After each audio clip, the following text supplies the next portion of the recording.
Lanjut ya listeners, bab 26 yang berjudul kehilangan. I think you know the answer, so let's listen together.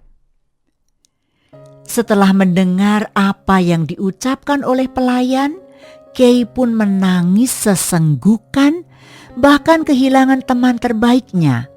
Itu memang sebuah boneka, namun menurut Kay itu adalah teman terbaiknya karena sudah bertahun-tahun Kay tidur selalu ditemani boneka tersebut.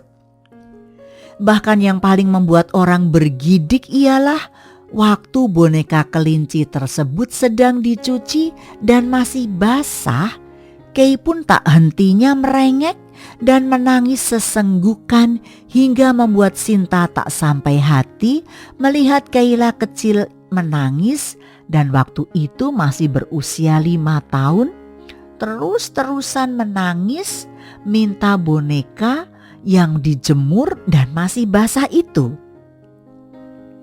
Sinta terpaksa memberikan boneka Kay dan setelah boneka tersebut berada di tangannya, Kayla pun segera mendekapnya dan menciumi boneka yang masih terlihat belum kering itu. "Sayang, Mama akan memberikan yang baru," ucap Sinta sembari menyeka air mata Kayla. "Aku tidak mau yang baru, Ma. Aku mau hanya cici," ucap Kayla sembari menepis lembut tangan Sinta dan berlari menuju kamarnya.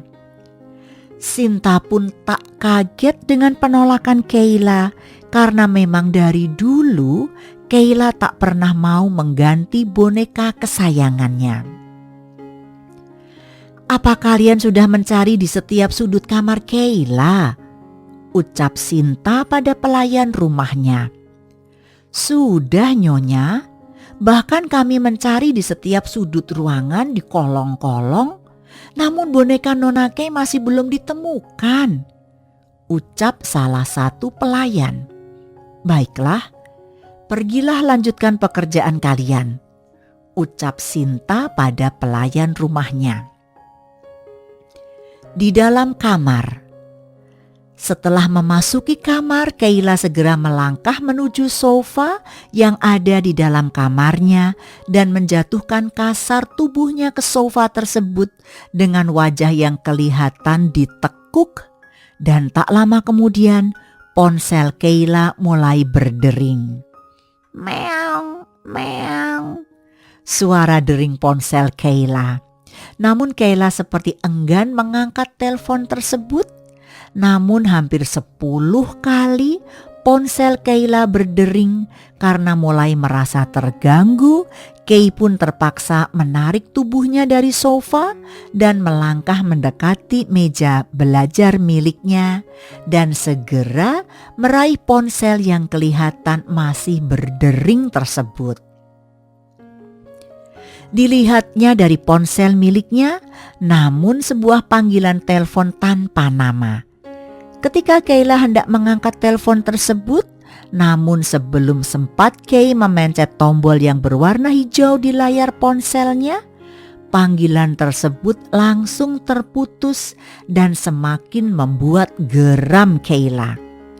"Sial, siapa yang menggangguku di saat seperti ini?" ucap Kayla jengkel sembari menggenggam erat ponsel miliknya, dan tak lama kemudian kembali terdengar bunyi ponsel Kayla. Namun jika didengar dari bunyinya bukanlah panggilan telepon, melainkan nada bunyi pesan masuk.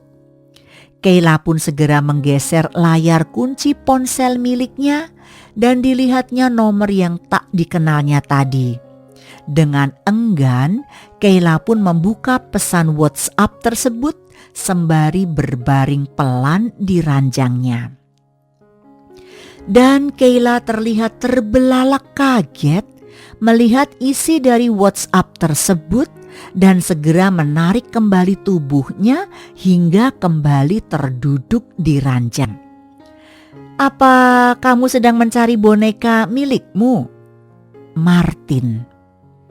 Sialan, pasti yang dimaksud Cici, gumam Kayla sembari mengerutkan keningnya dan matanya menajam melihat ke layar ponselnya. Dasar, dia bukannya tapi dia ambil kelinci lucuku, sahut Kay dengan mata melotot.